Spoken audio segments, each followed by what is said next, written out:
You're listening to The Partially Examined Life, a podcast by some guys who were at one point set on doing philosophy for a living, but then thought better of it. Our question for episode 363 is something like, are there ethical truths? And if so, how can we know them?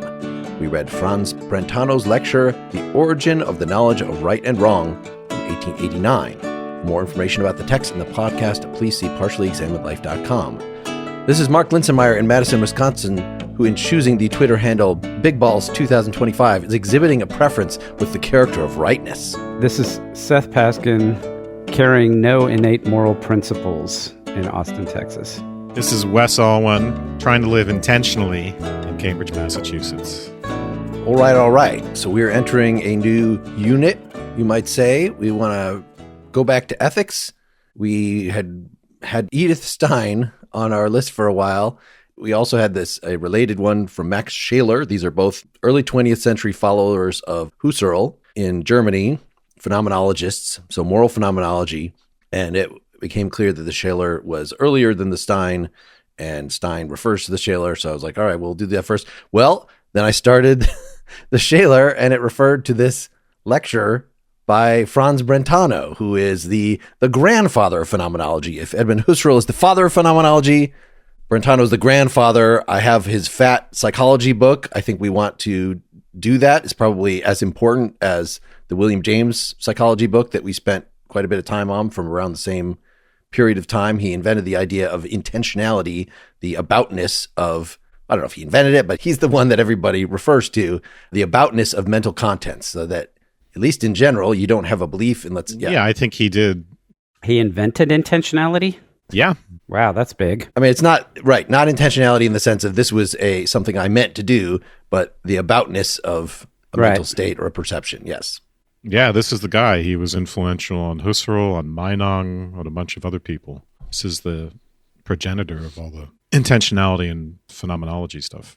But he's a descriptive psychologist like James. So he did not make the phenomenological move of let's set aside the realism versus idealism distinction and, let's just describe the contents of our consciousness, consciously bypassing traditional metaphysical problems. He maybe didn't have that level of sophistication, but he certainly, as we see in here, had taken the requisite intro courses in ethics. So he refers a lot to Plato and Aristotle. He talks about Descartes, bringing out some details about Descartes that I didn't remember, Locke, Hume, as well as many of his contemporaries, including one, Seth, you looked up, this guy Eyring. Eyring, yeah.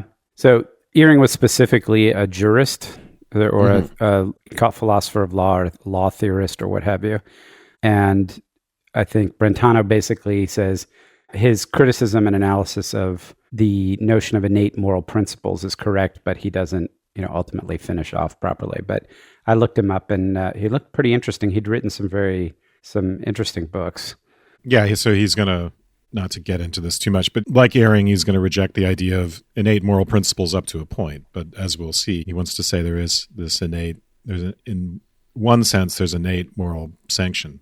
So he sounds like in this reading, and I think he was influential on moral intuitionists like G.E. Moore.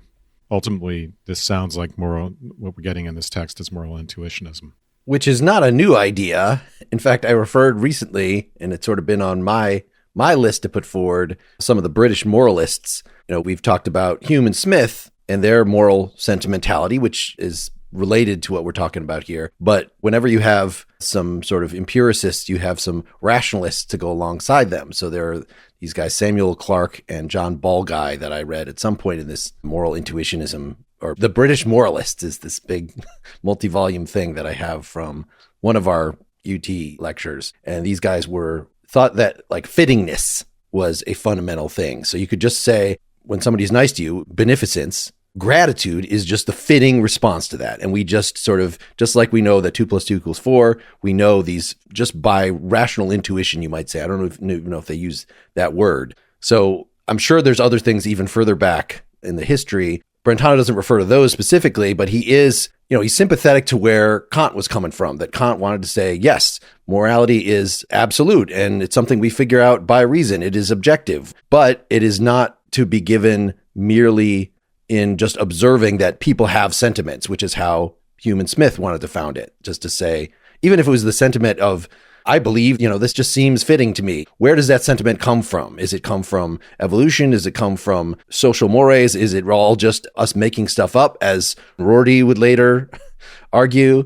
Brentano wants to say, well, there's something to that. At the end of the lecture, he talks about, actually, through most of history, maybe, if this is a philosophy of law paper, responding to Ehring, a philosophy of law paper, that if we want to talk about the genetic origins of law, it was not because some people were enlightened and could see rationally these moral truths.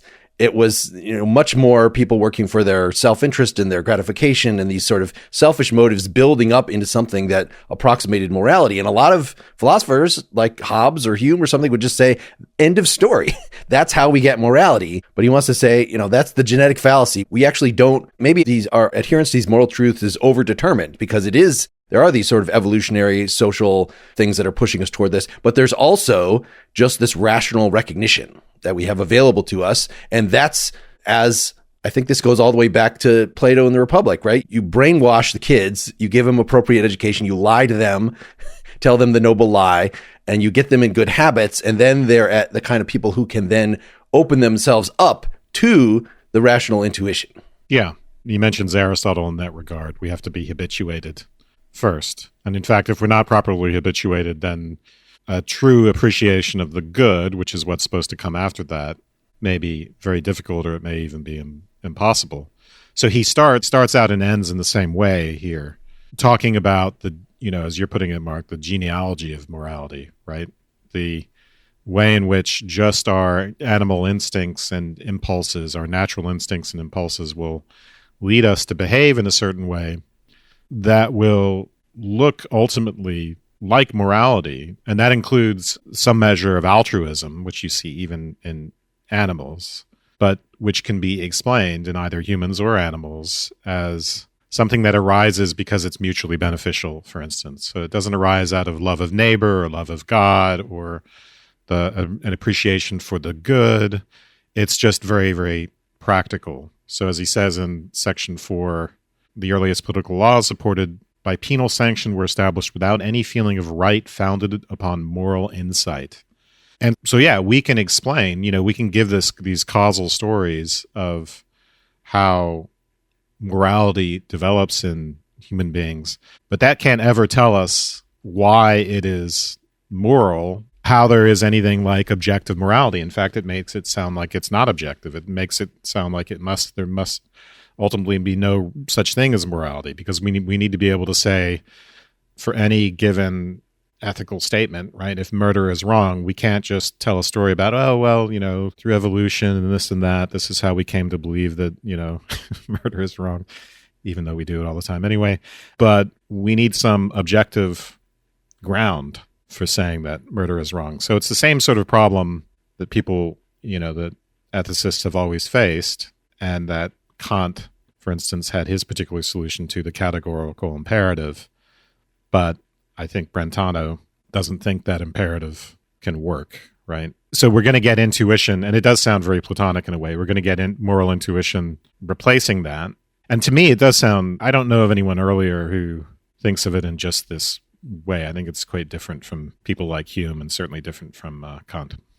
I mean, it's funny how he just thinks, right? So the moral truths that we're going to discover through rationality are supposed to be obvious in the same way that the Pythagorean theorem is. So they're not innate, right? Somebody had to discover the Pythagorean theorem and sacrifice to their God, as he says.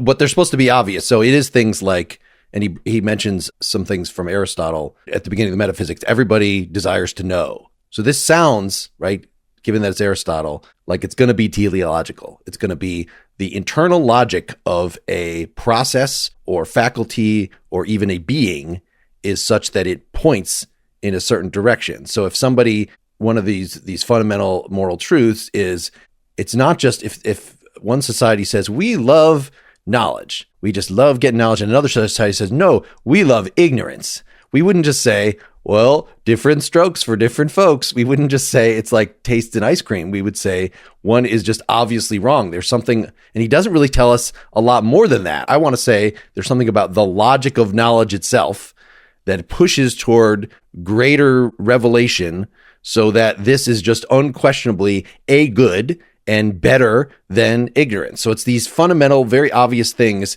that he has several of them, and then he thinks we can sort of piece them together. Yeah. So I have an issue with using the term obvious because I think it carries with it some implications that might confuse what you're trying to get to. So what he says is he distinguishes between higher order, or let's call it more conceptual, self-evident truths like the Pythagorean theorem or the law of non-contradiction, and then what he calls lower, which is to say something like a pure perceptual or sensation experience. And he says, there's a sense in which I can't doubt. It's self-evident to me that I'm sitting in a room with candles on the table or whatever, blah, blah, blah. And that's a kind of, it specifically says self-evidence as opposed to obvious, right? Like it's self-evident to me in the sense of I cannot doubt my immediate lived experience, right, in this particular example. And what he wants to say is that, and you can't, if somebody said, well, how do you know that? How can you justify that? And you're like, I can't. I just flat out can't. It just is. It is immediate and present, and it's silly to even ask me to justify or explain that type of thing. He says with the higher order experiences or the higher order truths or whatever they're going to be called, there's a similar sense of self-evidence. But if somebody said, well, how do you explain that? How could you justify it? You can, or you should be able to give them an explanation. And he says, if you can't, then it's not a self-evident truth. It's just a belief. But if you can rationally explain why the Pythagorean theorem is self-evident to you, then you're good to go. So there's a kind of justificatory aspect to what he's saying. Well, in some cases, I think there's justification. So he brings up the Pythagorean theorem in section 5 because he wants to say, right, so he's distinguishing innateness in the sense of given by nature, right? So there are innate impulses and sentiments, which he calls prejudices, that are given to us by nature, but that doesn't tell us whether they're true or false. It doesn't tell us whether they have natural sanction and validity. So that's one point. There's a lot that's innate that isn't necessarily true. On the other hand, there's a lot that's true which is not innate, like the Pythagorean theorem. We don't just innately know come out of the womb, oh yeah, a squared plus b squared equals c squared. We have to prove it. It's something we discover. So he'll say there are lots of things that have universal validity for all thinking beings, like the Pythagorean theorem, but they're not innate in that sense. And the other aspect of you were talking about, Seth, is at 26, where he's thinking about judgments. He wants to compare self-evident judgments, which he compares to the law of non-contradiction. So basic logical axioms. So we might think, right, modus ponens or some basic logical axiom like the law of non-contradiction. That is something that's innate, but it's not a theorem that we can prove, like the Pythagorean theorem. That is something, and we can't say much about why we believe it. So if someone comes to us and says, oh, I don't like this ethical intuitionism, it's completely ungrounded. You just say something seems right, and so it is right. Well, that's the way logic works as well. We can't say why. We can give a nice argument like Aristotle does for the law of non-contradiction, but that's not a deductive argument. That's more of a way of fleshing out the intuition and the metaphysical, the dire metaphysical consequences of rejecting it. So, and that's where incorrigibility comes up, or you might call it apperception, right? This very Cartesian idea, right? We can question our lived experience in terms of the content of consciousness, but we can't question the fact that we are having that conscious experience. We may be having an illusion or a delusion, and we may be right to say, yeah, this might be the way things are, any given perceptual experience at any given time. But we can't deny that we're having that perceptual experience. So that's the second comparison, incorrigibility. We have two now comparisons or benchmarks or standards for how we might think this moral intuitionism could work. Let me just read a quote here of this from that section 26 on page 17. So the context, as I think we've said, is he wants to ground our knowledge of moral truths. He wants to compare it to our knowledge of truths in general, other kinds of truths. And we'll have more to say about this because the moral truths have to do with not that this is appropriate to believe, but this is appropriate to love, appropriate to affirm, appropriate to choose. So there is a movement there, but Yeah, let's, if we can settle I think his strategy is if he can settle the epistemological, the general epistemological question, then moral epistemology will follow from that. So not everything which we affirm is on this account true. Our judgments are frequently quite blind.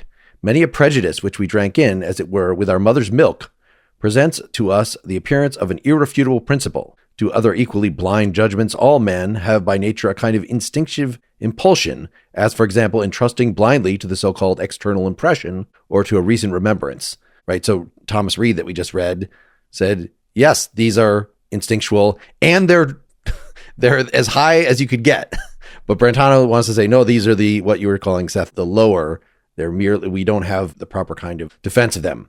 What is so recognized may often be true, but it may equally well be false, since the affirming judgment contains nothing which gives to it the character of rightness. Such, however, is the case in certain other judgments, which in contradistinction to these blind judgments may be termed obvious, self-evident judgments. So obvious and self-evident are both in quotes, so I don't know if he likes either of those terms, really. As, for example, the principle of contradiction and every so-called inner perception which informs me that I am now experiencing sensations of sound or color, or think and will this or that. So basically all the stuff that Descartes says you can't doubt gets counted as the higher. So not meaning to say there that I have to trust every experience of sound, or, that, right? We can be deluded about that, but again, it's incorrigibility. It's just that I'm having that experience. Yeah, exactly. Yeah, it's interesting because, you can think about this in terms of epistemic norms, which I guess becomes much more important than later on in analytic philosophy. But there are questions of rightness when it comes to what we ought to believe. So if there is a cup sitting on the table in front of me and someone says, if you see a cup sitting on the table in front of you, you ought to affirm that proposition that there's a cup sitting on the table in front of me. And I might say, well, no, I don't function by the principle that I acknowledge as true the things that are right in front of me. I'm not playing that game. So that there's an oughtness. There are norms involved in truth and falsity as well. I'm not putting this very well, but I think there's a parallel between acknowledging the rightness of certain propositions in light of what is actually, in light of the facts, right? Acknowledging truth in light of the facts and acknowledging moral truths. It makes more sense when you actually get into how he mechanically works his way through the argument. I now that you're trying to explain it, Wes, I was like, yeah, it is hard to, but it makes more sense when he cashes it out in his argument. So I think we'll be able to explain it better in a minute. Yeah. So this is a 45-page lecture. We kind of chose this. We knew Dylan was going to be out this time. We didn't want to embark on something like the Shaler that we might actually want to spend 2 episodes on. We just wanted to, this would be short, and it's, a lecture, so it's very readable, but it does get kind of thorny as it goes on. It starts very fast, but then I kind of slowed down. In fact, when I got to the end without taking notes, I was like, wait, did I miss the part in the middle where he actually gave us his formula for the moral truths? Because, right, he gives these little examples like knowledge is better than ignorance. Joy, as long as it's not joy in something bad, joy is better than sorrow. These things that he thinks are truisms. And then he was off already talking about the contrast between these, this enlightened knowledge of ethics and the genetic stuff that might come from other things. Yeah. And the one missing thing there is just, he has a sections on, well, how do we know? Okay. So we know a few things, like for sure knowledge is better than ignorance, joy is better than sorrow, but how do we put these all together to make some sort of overall moral principle? Because a lot of moral intuitionists, like maybe we'll do W.D. Ross sometime, that was somebody that I taught, he just says there are just different things that strike us as obligatory for us to do, but there's no rule that says sort of which one wins. If you have a duty to do one thing and a duty to do another thing, and these conflict, then he sort of seems to agree with the existentialists that it's sort of up to you. Hopefully you're a wise person and can navigate those waters. Brentano doesn't get to actually considering concrete moral situations, so we're not totally sure what he means, but he seems to think that there is some arithmetic available, right? So he's critical of a straight ahead utilitarian that would say you can compare these different pleasures and say, well, this pleasure is twice as much as this one. Like, you just can never do that, even with the same kind. Can you really say this orgasm was twice as good as that orgasm, let alone compare the pleasure of reading a nice novel to the pleasure of an orgasm? Like, these are just apples and oranges all over the place. But yet, yeah, it surprised me how much he talked about orgasms. There's still a principle of addition available to us, so that, one of the foundational things Aristotle does in the Nicomachean Ethics right at the beginning is, we could talk about the individual flourishing, but of course, more than one individual flourishing is better. So you can add, so something like the principle of utility will end up being his driving force, that it just ends up being the moral commandment would just be work toward the general good, even if that, means you have to self-sacrifice. So it's something, it may be a little less formulaic than the utility principle, but it is that vague and it is that open. Well, this is where we ought to work through the argument, because it is, he does build up slowly to that idea of the common good. Yes. Yeah, which, by the way, I felt came completely out of left field, but Section 35, everything just took a sharp left turn. Yeah, I think that is explained. Shall we start working through? Yeah. Sure. So let's just start at the basics, right? He's giving a lecture to a bunch of legal scholars or judges or whatever, and he's like, how do we explain and justify the reasons, if you will, for law? Why do we have the laws that we have, and what's the relationship between laws and morality? So he says, I'm going to talk about that. And he's like, well, first thing then, we got to figure out, where does our moral sense come from? Where does ethical commandments, how do we understand that? And he says, well, first off, I'm going to agree with this guy Eyring that they're not innate. We're not born with hard-coded rules or guides for ethical behavior. So that's not where it comes from. He says, and there's also not something that we inherit by some form of like the international law. Like, so in other words, he's referring back to Roman law, which this guy Eyring was a specialist in. But basically, we don't have an explanation or an origin in human nature, and we don't get it from some kind of broad international societal, like, it's not like it arises out of the structure of nationhood and the way international relations happens. And he says, okay, so what about custom? What about we learn from our parents, from other people in the society, and there's just things that you do that are right and things that you do, that are wrong. And that's explained by those habits in society. And what he says is that will explain the compulsion, or it would explain why people do the things they do, but it doesn't justify those actions. It doesn't confer validity, as he says. So, and this introduces the idea that if we're going to explain justifications for moral behavior or for ethical systems, we have to find a way to confer validity to it. And validity is going to bring in the normative and the truth element to the whole thing in a certain way. Yeah. Hey folks, time to pay some bills. As Brentano would attest, the ability to sell is not an innate human principle. Selling requires perception, conception, intention, and judgment, which is hard. And that's why there's Shopify. Thrive Cosmetics, Magic Spoon, and Death Wish Coffee all have cool products, iconic brands, and innovative marketing. But their often overlooked secret is the business behind their businesses that makes selling and buying simple. For these and millions of other businesses, that secret is Shopify. Nobody does selling better than Shopify. It's the home of the #1 checkout on the planet, and another not-so-secret secret? Shop Pay, that boosts conversions up to 50%, which means way less carts going abandoned and way more sales going. So if you're into growing your business, your commerce platform better be ready to sell wherever your customers are scrolling or strolling. Could be on the web, in your store, in their feed, and everywhere in between. Take pleasure in your love of the rightness of business growth with Shopify. Upgrade your business and get the same checkout Aviator Nation uses. Sign up for your $1 per month trial period at shopify.com/PEL, all lowercase. Go to shopify.com/PEL to upgrade your selling today. Shopify.com/PEL, all lowercase. Africa is a land with countless stories to tell, and the History of Africa podcast has been covering the diverse and fascinating history of the world's second largest continent for years. Each season takes a deep and detailed look at a specific civilization, including the Ashanti Empire of Ghana, Aksum of Ethiopia, Marina of Madagascar, and currently Kilwa in Tanzania, among many others. If you're curious to learn more about African history, check out the History of Africa podcast wherever you get your podcasts. I want to jump back and just be less synoptic here, because I think when he says, let's just talk about this idea of innateness starting at section 3, he does want to say there's something innate.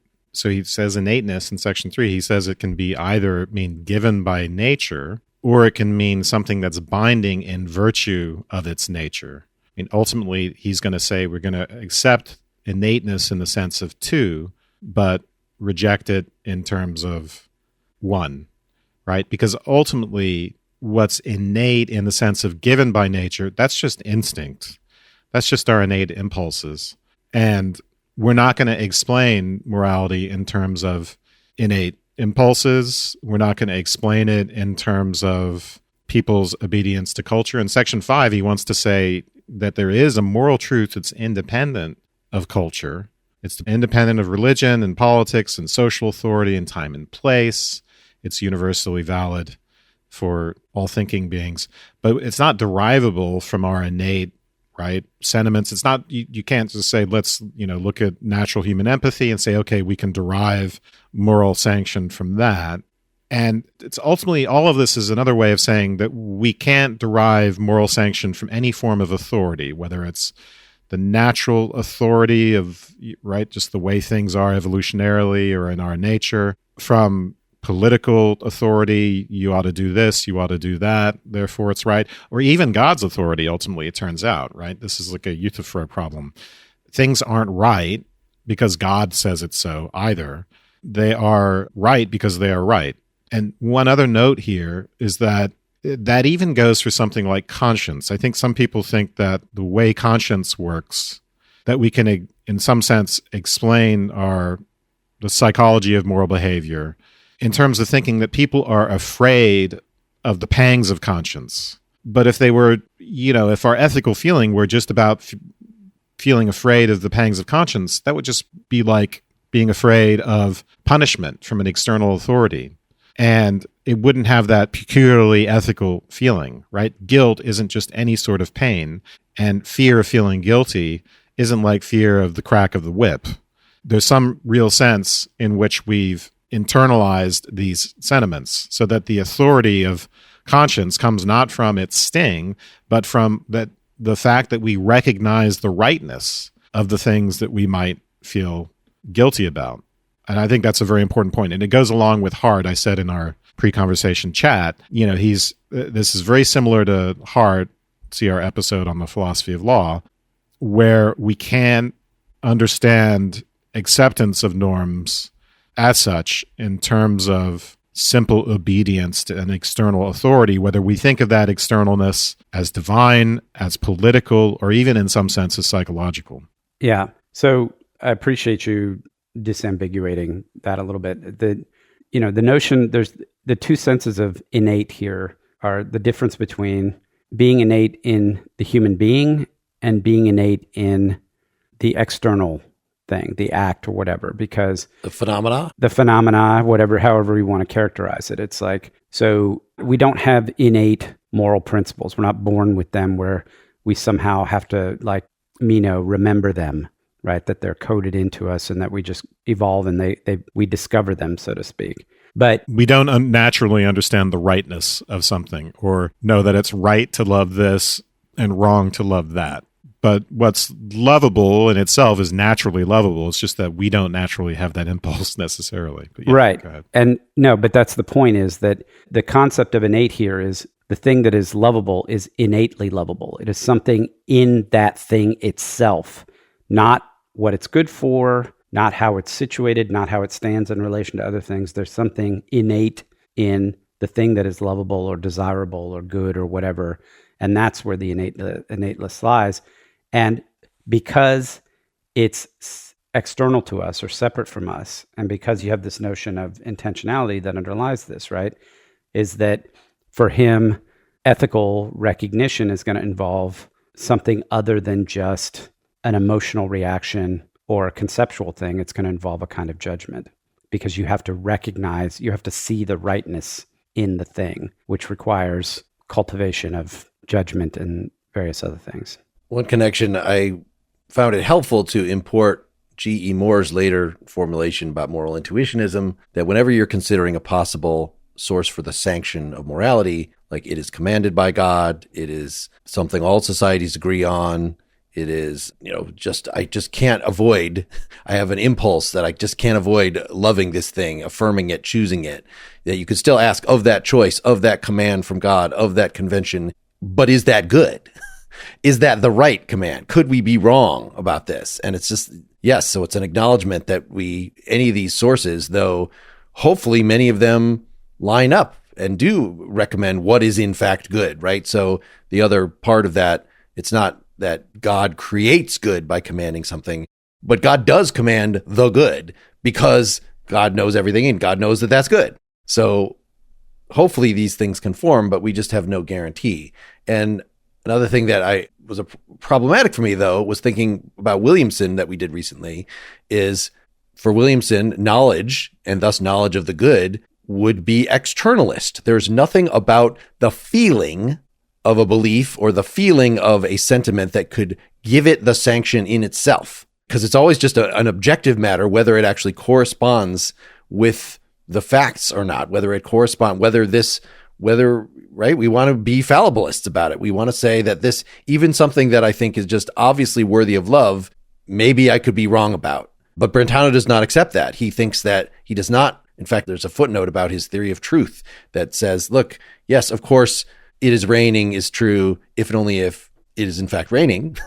Right? That sort of, but he's deflationary about it rather than the full-on correspondence theory, in that the proposition it is raining is correct, or the belief it is raining is correct, if outside the mind there is in fact something going on out there so he doesn't want to commit himself to full-on metaphysical realism in that sense. Again, he's not sophisticated as Husserl of explicitly saying we're bracketing all those issues, but he wants to give what he thinks is a more innocent theory of truth, just to say that if something is true, then it is. So there's just sort of a presence of something. This is getting complicated, but this is, something that was in Aristotle, it's in Heidegger, it's in a lot of things. Well, it sounds like, when he gives this theory of truth, he reduces the analysis of judgments to existential statements. It's a bit weird. So instead of saying X is F, or saying that we're going to talk about propositions as predications, he wants to say that there are we make existential statements instead with the properties attached, right? So the rose is red becomes there exists a red rose. You can see, this is kind of a precursor to quantificational aspects of predicate logic, but I think it's a bit weird as a metaphysical analysis. But in any case, Mark, to your point, it sounds like we need a non-natural property of goodness, a la G.E. Moore. So what's really going on here is when we say something is good, it could be really good or not really good. Just like when we say something is red, it could be red and it might not be red. So we could be wrong. We could say something is good and be wrong about it, just as we might say something is red and be wrong about it. And that's the innovation here. But we have kind of jumped ahead again. And the earlier sections here he's kind of ruling out other forms of what he calls sanction, right? For morality. So in section 8, he's going to reject the sanction as being something to do with a compulsive feeling or habit. And in section 9, it's not about pleasing or displeasing powerful beings. Section 10, we can go into these in more detail if we want, but it's not a matter of education or social influence that via which we internalize a conscience. Yes, that's the genealogy, but that doesn't give us the sanction, not compatible with obedience to a tyrant out of fear. So it really can't come from an external command. And then that's where he gets into, in section 11, well, it's more similar to the commands that we get from logic. And so that might be an interesting section to kind of glom onto as we continue the argument, because that is really interesting to say that, and this is what I was trying to get at very poorly with the cup example, but if we say that modus ponens, we might think of that as a command. And we might think of that if A then B and A then B, right? Some sort of logical axiom, can we think of that as external? Can we think of that as arbitrary? Can we think of that as just something that God is dictating to us? Or is there something more to that? And I think this is a very, very interesting example on that. Yeah, that's interesting. It's not just that it's not just that it's right, oh, modus ponens is just part of our psychology, evolution has put it into us, or God says it so, or something like that. Ultimately, it's rightness, right? There's something about the world or about truth, let's say, it's not an empirical fact, but there's something about what's true that warrants it. Yeah, that was the question. Is it an empirical fact? It is something that he wants us to have access to. He wants us to say, just the fact that you already believe something doesn't make it true, of course, but yet he doesn't want to have this like Kantian sort of division between, okay, well, then there is the good in itself that we just know rationally has to be there. Something is the best, something is good, versus the actual world we experience. Somehow the goodness has to leak in. Just seems like the same problem Plato had. That Plato wanted to say that it is in our nature to have a connection to the good, but we can't just know that by observing the behavior of actual people, because actual people are all corrupted and are not normally actually open in the proper way to the good. So yeah, as Brentano eventually tells us, it's these pre-moral, the growth of law through wars and will to power, people exerting rules on each other and putting themselves into boxes. He actually gives something that even sounds like the genealogy of morals in terms of the tyrant oppresses everybody else and makes them get along. But then the tyrant sort of internalizes that and thinks he has some responsibilities to the people as well. But all this is just to prepare the ground for us to be open to rational apprehension of the good. Yeah. So that's later on where he's kind of saying that despite the fact that we don't have these natural impulses, or sanctions don't come from natural impulses, societies will generally produce ethical rules that evolve convergently towards what we would get from having an enlightened understanding of the good. But just in section 11, I wanted to read from this one part. The laws of logic are naturally valid rules of judging. That is to say, we are obliged to conform to them, since conformity to these rules ensures certainty in our judgments, whereas judgments diverging from these rules are liable to error. So this is another way of talking about rightness, right? We can say we're not bound to modus ponens because a robber comes to us and puts a gun to our head and says, you're going to be using modus ponens, or else. We're bound to it because we think of it as preserving truth values. That's to put it in an analytic philosophy way. As we connect judgments to each other, we think that modus ponens, observing it, will give us outputs that are actually true. And then later on here, he says it's the same for ethics. We are not concerned with the command of an external will, but rather with a natural preference, similar to that in logic, and the law founded on that preference. So when he says natural preference, right, it sounds suspiciously close to reducing this to a innate impulse. But regardless of the psychology of it, it's grounded in truth. It's grounded in something about the world and our wanting to preserve a certain relationship to the world.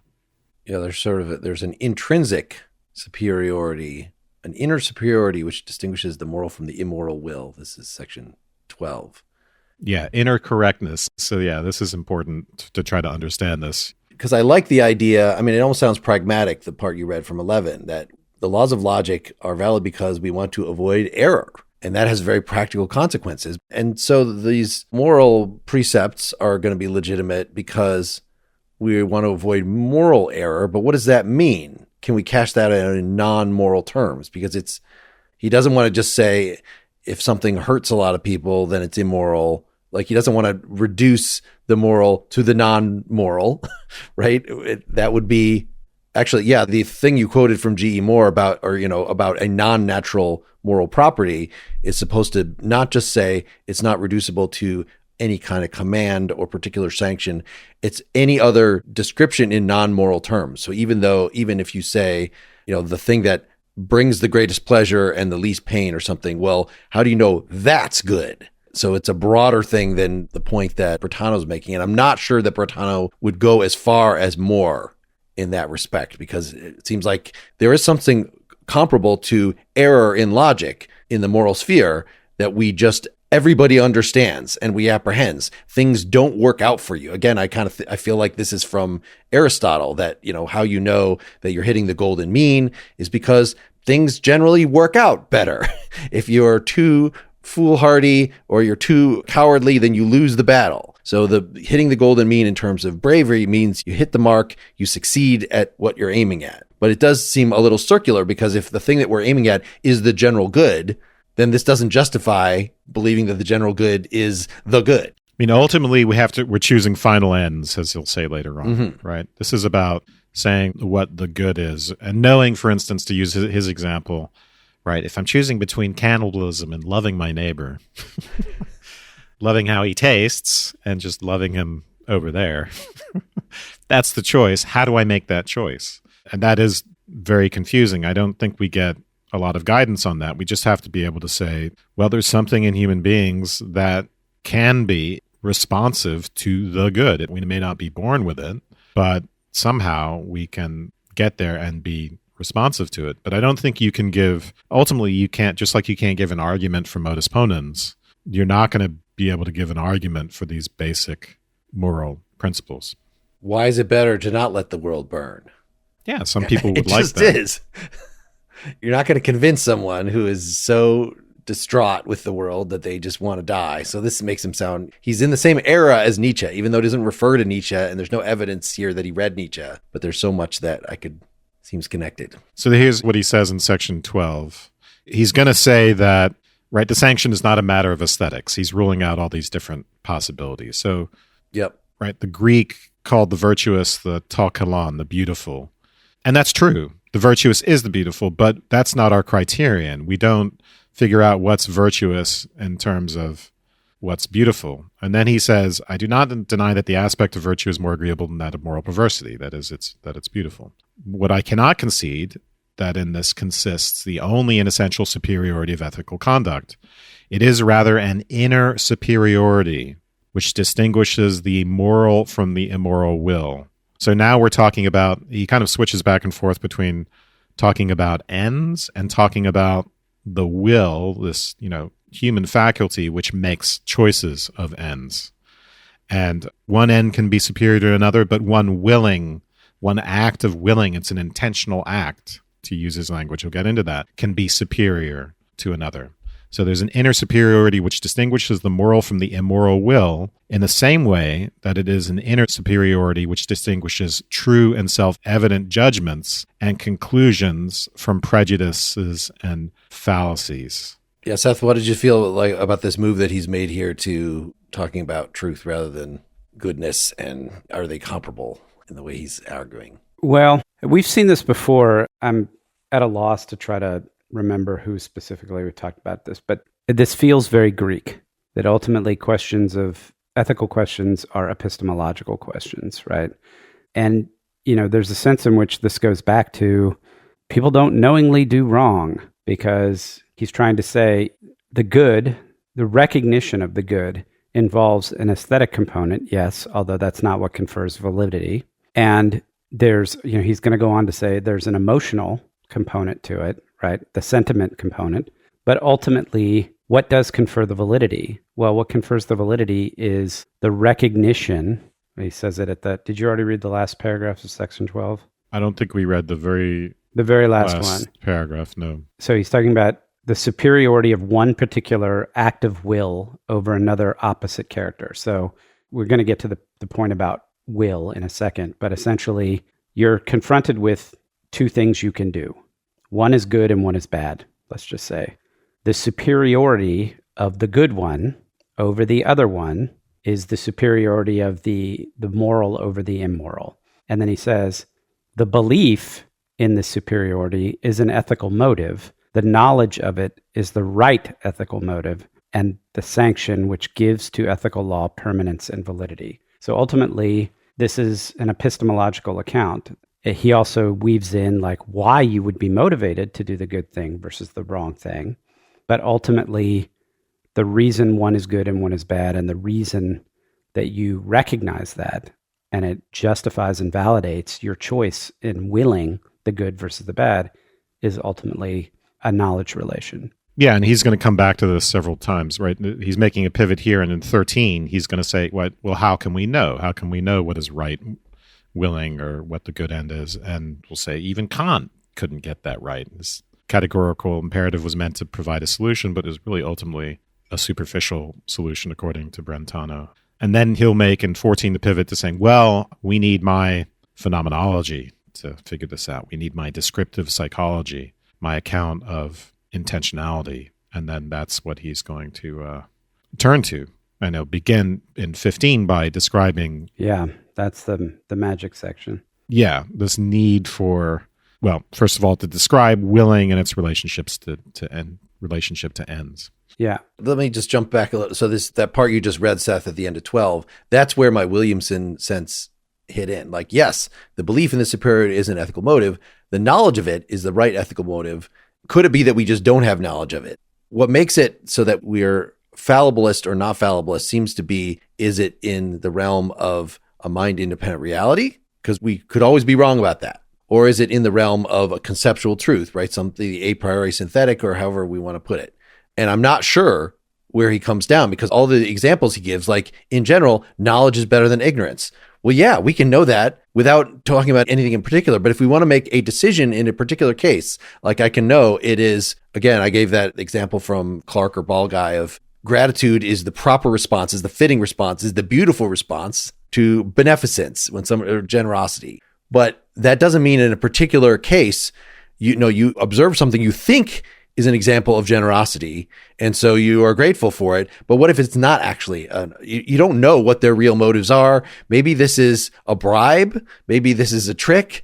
Maybe he's not actually being generous at all. This is just something he had laying around, and it's costing him no sacrifice whatsoever. So it seems there's always an empirical thing that makes it so I can know the moral conceptual truths, but I can't know that this is the right action in this circumstance. Yeah, so we do have a serious epistemological problem about how we tell right from wrong, and I'm not sure or how we tell right from right. Yeah, the writer, the more right, the better. Although he does give us some principles. He gives us principles for comparing goods, right? He's ultimately going to want to say, we're not going to do a utilitarian calculus. Thank God. Reduce every good to the same kind of good, like pleasure, for instance, and then be able to do numerical calculations of one thing being 10 times as pleasurable as another, because different types of good are going to differ qualitatively, but ultimately he's still going to give us ways of comparing them through his, what he calls the summative method. But before we get to that, it doesn't really tell us what our atoms of goodness are, right? It doesn't really tell us that cannibalism isn't better than love thy neighbor. And I don't know what you can say about that, except to give, again, the very unsatisfying response that we intuited. Yeah. But in section 15, right, he's going to... Well, I feel like maybe we should get to the magic of section 15 in our second half here. Oh, are we already there? Oh, yes, the time has flown by. This is a very fun reading. Hope people look at it before you. If you're a partially examined life supporter, you don't have to have delayed gratification. You can it'll be the next thing in your feed. Except if you support us just through Apple, which is something we give for the convenience of Apple users who don't want to go to our website. You'll still get it next week then. But for everybody else. Right. If you want to go be in one of the categories, in any case, you get an ad-free feed. So go to partiallyexaminedlife.com/support. And again, it's through our website or through Patreon or through Apple. Thanks so much for listening. Catch you next time. Thank you. Night.